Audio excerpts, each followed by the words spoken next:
Welcome back. Mike Leach has been at Mississippi State for nearly 3 months, and it looks like he already went too far. I don't feel comfortable showing his tweet or the picture that he posted with it that caused the uproar, but I can tell you it was a joke involving a noose. That understandably struck some serious chords on Twitter, especially in the South where Leach now resides. Leach ended up deleting the tweet and then tweeting this: "I sincerely regret if my choice of images in my tweets were found offensive.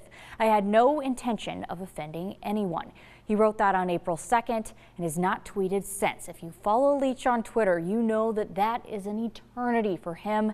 Today, Mississippi State released a statement saying, quote, "No matter the context for many Americans, the image of a noose is never appropriate, and that's particularly true in the South and Mississippi." Mississippi State University was disappointed in the use of such an image in a tweet by Coach Mike Leach. The university also said that they plan on having Leach participate in listening sessions with students, alumni, and community groups to give him more cultural awareness of Mississippi. They also plan on having him take a guided tour through the Museum of Mississippi History and the Mississippi Civil Rights Museum. He can't do that now because of the coronavirus pandemic, but that's neither here nor there. Perhaps the most significant action that has come out of this whole scenario hasn't come from the school. It came from a player entering the transfer portal due to Leach's tweet.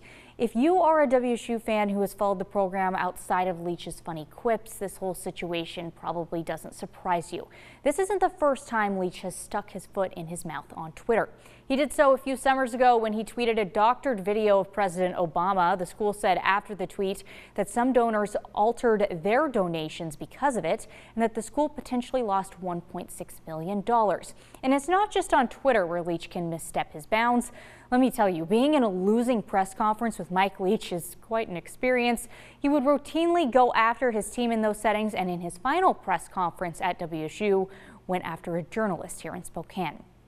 To put it simply, Leach does not care what other people think. People love him for it, but it can also be his downfall. This lack of caring can cause him to not think about how his actions affect others. It's also one of the reasons why Leach was at WSU for so long. His penchant for going extremely off script in some situations and not thinking about the ramifications kept high-level athletic directors away. I remember a quote from Mississippi State's athletic director at Leach's introductory presser.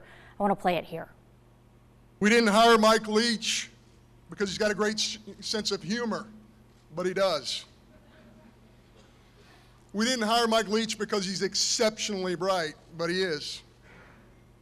We did not hire Mike Leach because of his dynamic personality, but he's got one.